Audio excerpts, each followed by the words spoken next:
Hi friends, എല്ലാവർക്കും സ്നേഹിതൻസിൻ്റെ പുതിയൊരു വീഡിയോയിലേക്ക് സ്വാഗതം. ഇന്ന് നമ്മൾ സ്റ്റാർട്ട് ചെയ്യുന്നത് കേട്ടറ്റിൻ്റെ ക്ലാസ്സാണ്. ജസ്റ്റ് ഒരു ഇൻട്രൊഡക്ഷൻ ക്ലാസ്സാണ്. ബേസിക് സയൻസ്, അതിൽ ജീവശാസ്ത്രം എന്താണെന്നും അതുപോലെ ഫസ്റ്റ് ടോപ്പിക്കായിട്ടുള്ള കോശത്തെക്കുറിച്ചൊക്കെയാണ് ഇന്ന് നമ്മൾ പഠിക്കുന്നത്. അപ്പോൾ ഞാൻ കേട്ടറ്റ് എക്സാം എഴുതുന്ന സമയത്ത് എനിക്ക് ഉപകാരപ്പെട്ടിട്ടുള്ള കുറച്ച് സ്റ്റഡി മെറ്റീരിയൽസ് എൻ്റെ കയ്യിലുണ്ട്. ഇവയെല്ലാം തന്നെ ആദ്യത്തെ എക്സാമിൽ തന്നെ എനിക്ക് ഉയർന്ന മാർക്കോടുകൂടി പാസ്സാവാൻ എന്നെ സഹായിച്ചവയാണ്. അപ്പം നിങ്ങൾക്കും കൂടി അതൊന്ന് ഉപകാരം ആയിക്കോട്ടെ എന്ന് കരുതിയിട്ടാണ് ഞാനിതൊരു ക്ലാസ്സായിട്ട് ചെയ്യുന്നത്. ഓക്കെ, അപ്പം നമുക്ക് ക്ലാസ്സിലേക്ക് കിടക്കാം. ജീവശാസ്ത്രം അല്ലെങ്കിൽ ബയോളജി. ജീവശാസ്ത്രം എന്ന പദം ആദ്യമായി നിർദ്ദേശിച്ചത് ലാമാർക്ക് എന്ന ശാസ്ത്രജ്ഞനാണ്. എന്നാൽ ജീവശാസ്ത്രത്തിൻ്റെ പിതാവ് എന്നറിയപ്പെടുന്നത് അദ്ദേഹമല്ല. ആരാണ്?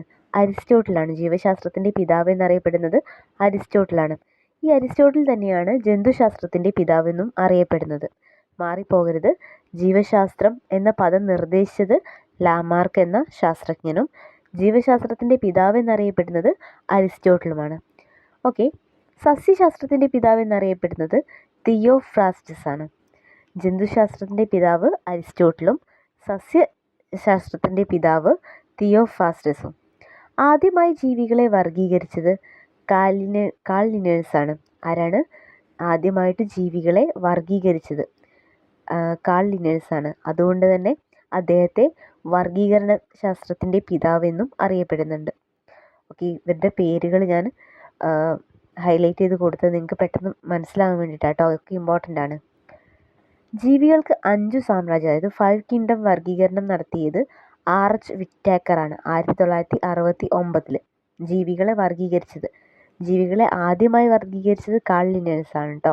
അദ്ദേഹമാണ് വർഗീകരണ ശാസ്ത്രത്തിൻ്റെ പിതാവ് എന്നറിയപ്പെടുന്നത്.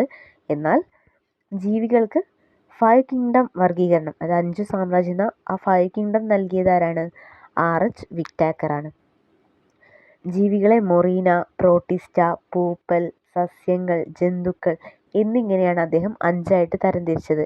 ഏതൊക്കെയാണ് 5 കിങ്ഡംസ്? മൊറീന, പ്രോട്ടിസ്റ്റ, പൂപ്പൽ, സസ്യങ്ങൾ, ജന്തുക്കൾ എന്നിവ. ഓക്കെ, ക്ലിയർ ആണോ? അപ്പോൾ ഇത്രയാണ് ജീവശാസ്ത്രത്തിനെ കുറിച്ച് അല്ലെങ്കിൽ ബയോളജിയെക്കുറിച്ചുള്ള ചെറിയൊരു ഇൻട്രൊഡക്ഷൻ. ഇത് ഞാൻ നിങ്ങൾക്ക് വാരി വലിച്ച് തന്നതല്ല, ജസ്റ്റ് പോയിൻറ്റ്സ് മാത്രമായിട്ട് തന്നാൽ കേട്ടോ. നമ്മൾ ജസ്റ്റ് ഒരു ഇൻട്രൊഡക്ഷൻ ക്ലാസ് മാത്രമാണ്. ഓക്കെ, നെക്സ്റ്റ് നമ്മളുടെ ഇമ്പോർട്ടൻ്റ് ആയിട്ടുള്ള ടോപ്പിക്ക് കോശം, സെല്ല്. ജീവികളുടെ ഘടനാപരവും ജീവധർമ്മപരവുമായിട്ടുള്ള അടിസ്ഥാന ഘടകമാണ് കോശം എന്ന് പറയുന്നത്. ജീവികളുടെ ഘടനാപരവും ജീവധർമ്മപരവുമായിട്ടുള്ള അടിസ്ഥാന ഘടകമാണ് കോശം. കോശങ്ങളെക്കുറിച്ചുള്ള പഠനം എന്ത് പേരിലാണ് അറിയപ്പെടുന്നത്? സൈറ്റോളജി എന്നാണ്. സെല്ല് അപ്പോൾ സൈറ്റോളജി കേട്ടോ. കോശങ്ങളെക്കുറിച്ചുള്ള പഠനം എന്താണ്? സൈറ്റോളജി. കോശം ആദ്യമായി കണ്ടുപിടിച്ചത് ആരാണ്? റോബർട്ട് ഹുക്കാണ്. ആരാണ്? Robert hook. റോബർട്ട് ഹുക്കാണ് കോശശാസ്ത്രത്തിൻ്റെ പിതാവ്. ആദ്യമായി കോശം കണ്ടുപിടിച്ചത് റോബർട്ട് ഹുക്കാണ്. അതുകൊണ്ട് തന്നെ കോശശാസ്ത്രത്തിൻ്റെ പിതാവ് ആരാണ്? റോബർട്ട് ഹുക്കാണ്. അടുത്തതായിട്ട് എന്താണ് കലകൾ എന്ന് നോക്കാം. കോശം നമ്മൾ പഠിച്ചു. ഇനി എന്താണ് കലകൾ എന്നുള്ളതാണ് കേട്ടോ. ഒന്നിലധികം കോശങ്ങൾ കൂടിച്ചേർന്ന് പൊതുവായ ധർമ്മം നിർവഹിക്കുന്നുവെങ്കിൽ അതിനെ കലകൾ എന്ന് പറയാം. ഒന്നിലധികം കോശങ്ങൾ കൂടിച്ചേർന്ന് ഒരു പൊതുവായ ധർമ്മം നിർവഹിക്കുന്നുവെങ്കിൽ അതിനെ കലകൾ എന്ന് പറയാം. അതായത് ഒരു കൂട്ടം കോശങ്ങൾ അല്ലേ. അപ്പോൾ ഏതൊക്കെയാണ് കലകൾക്ക് ഉദാഹരണം? നാഡീകലകളുണ്ട്, പിന്നെയോ രക്തകലകൾ, മെരിസ്റ്റമിക കലകൾ, സൈലം കലകൾ തുടങ്ങിയവയൊക്കെ കലകൾക്ക് ഉദാഹരണമാണ്. എന്താണ് കലകൾ? ഒരു കൂട്ടം കോശങ്ങൾ കൂടിച്ചേർന്ന് ഒരു പൊതുവായിട്ടുള്ള ധർമ്മം നിർവഹിക്കുന്നതാണെങ്കിൽ അതിനെ കലകൾ എന്ന് പറയാം. ഓക്കെ, കലകളെക്കുറിച്ചുള്ള പഠനം ഏതാണ്? ഹിസ്റ്റോളജിയാണ്. കോശത്തെക്കുറിച്ചുള്ള പഠനം എന്തായിരുന്നു? സൈറ്റോളജി ആയിരുന്നു അല്ലേ. എന്നാൽ കലകളെക്കുറിച്ചുള്ള പഠനം ഹിസ്റ്റോളജി. ഓക്കെ, കോശ സിദ്ധാന്തം ആദ്യമായി ആവിഷ്കരിച്ചത് ജേക്കബ് സ്ലീഡനും അതുപോലെ തിയോഡർ ഷാനുമാണ്.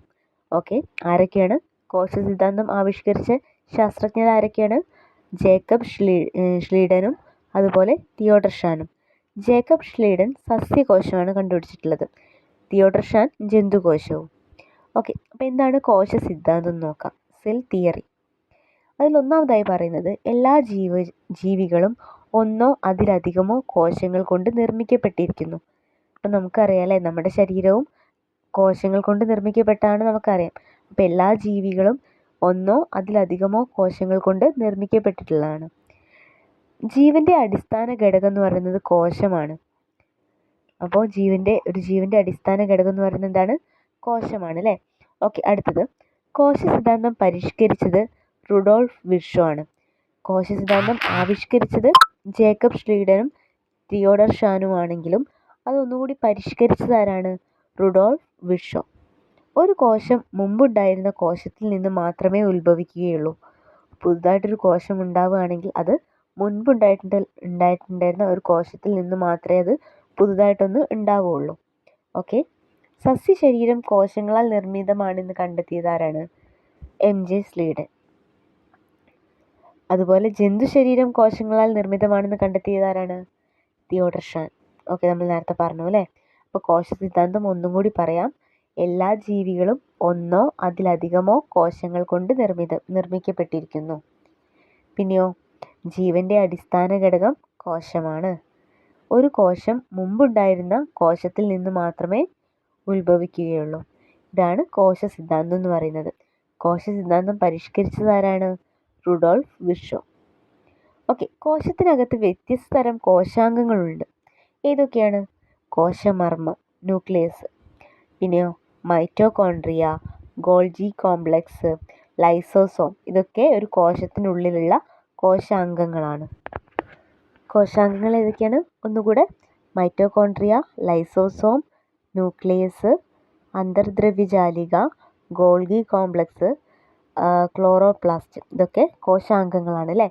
ഇനി കോശാംഗങ്ങളും അവയുടെ ധർമ്മങ്ങളും അല്ലെങ്കിൽ അവയുടെ അപരനാമങ്ങളും നോക്കാം. ഇത് കേട്ടറ്റിന് ചോദിക്കാറുള്ള ക്വസ്റ്റ്യൻ ആട്ടോ.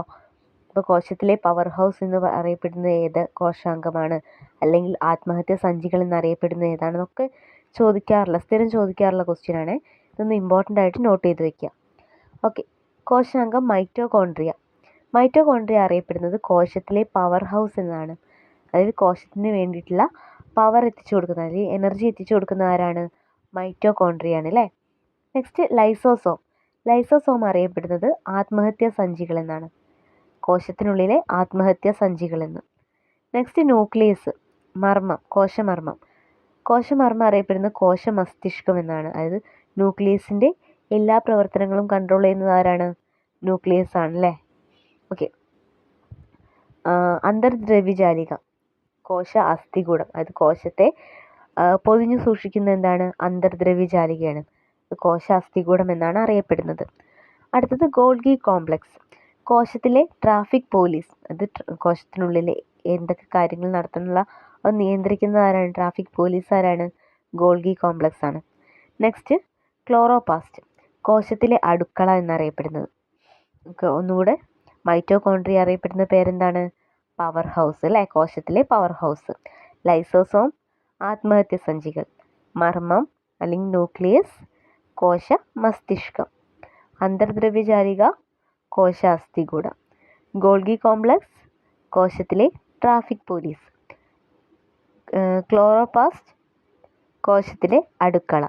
ഓക്കെ, ക്ലിയർ ആണല്ലോ? അത് നന്നായിട്ട് കാണാതെ പഠിച്ചു വയ്ക്കുക കേട്ടോ. ഓക്കെ, ഇനി നമ്മൾ കോശത്തെ ജന്തുകോശം സസ്യകോശം രണ്ടും കൂടി കോമൺ ആയിട്ടാണ് ഇപ്പോൾ നമ്മൾ പറഞ്ഞിട്ടുള്ളത്. ഇനി നമുക്ക് രണ്ടും വേറെ വേറെ പഠിക്കാനുണ്ട് അല്ലേ? ഓക്കെ, എന്നാൽ സസ്യകോശത്തിൽ മാത്രം കാണാൻ കഴിയുന്ന രണ്ട് കോശാംഗങ്ങളാണ് കോശഭിത്തിയും ഫേനവും. ഏതൊക്കെയാണ്? സസ്യകോശത്തിൽ മാത്രം കാണാൻ കഴിയുന്നത് രണ്ട് കോശാംഗമാണ് കോശഭിത്തിയും ഫേനവും. ഇത് രണ്ടും ജന്തുകോശത്തിൽ ഉണ്ടാവില്ല. അപ്പോൾ ജന്തുകോശത്തിന് കോശഭിത്തിയും ഇല്ല, ഫേനവും ഇല്ല. സസ്യകോശത്തിൽ മാത്രം കാണപ്പെടുന്ന രണ്ട് കോശാംഗമാണ് എന്ത്? കോശഭിത്തിയും ഫേനവും. ഓക്കെ, അപ്പോൾ ഇന്നത്തെ ഇൻട്രൊഡക്ഷൻ ക്ലാസ് ഇത്രയേ ഉള്ളൂ. അപ്പോൾ ചെറിയൊരു ക്ലാസ് നിങ്ങൾക്ക് ഇഷ്ടപ്പെട്ടോ എന്ന് കമൻറ്റ് ചെയ്യുക കേട്ടോ. ഇതുപോലെ തന്നെ പോയിൻറ്റ്സ് ആയിട്ട് നോട്ട് മതിയോ അല്ലെങ്കിൽ വിശദീകരിച്ചിട്ടുള്ള നോട്ടോട് കൂടിയുള്ള ക്ലാസ് വേണോ എന്ന് നിങ്ങൾ കമൻറ്റ് ചെയ്യുക. ഓക്കെ, അപ്പോൾ കോശത്തിൻ്റെ ഘടനയും ഇനി കോശങ്ങളെക്കുറിച്ചൊക്കെ നമുക്ക് ഇനി ഒരുപാട് പഠിക്കാനുണ്ട്. അപ്പോൾ അടുത്ത ക്ലാസ്സിൽ നമുക്ക് ഒന്നും കൂടി വിശദമായിട്ട് പഠിക്കാം. ഓക്കെ, ഈ ക്ലാസ് ഇഷ്ടപ്പെട്ടിട്ടുണ്ടെങ്കിൽ നിങ്ങൾ ലൈക്ക് ചെയ്യുക. അതോടൊപ്പം തന്നെ നിങ്ങളുടെ അഭിപ്രായങ്ങൾ താഴെ കമൻ്റായിട്ട് അറിയിക്കുക. കൂടെ തുടർന്നുള്ള ക്ലാസ്സുകൾ മറ്റെല്ലാ വിഷയങ്ങളുടെ ക്ലാസ്സും എടുക്കുന്നുണ്ട് കേട്ടോ. അപ്പം ക്ലാസ്സുകൾ നിങ്ങൾക്ക് നോട്ടിഫിക്കേഷനായിട്ട് ലഭിക്കണമെന്നുണ്ടെങ്കിൽ ചാനൽ സബ്സ്ക്രൈബ് ചെയ്യുക. ഓക്കെ, നിങ്ങളെ ഫ്രണ്ട്സിന് കൂടി ഒന്ന് ഷെയർ ചെയ്ത് കൊടുക്കുക. Thank you.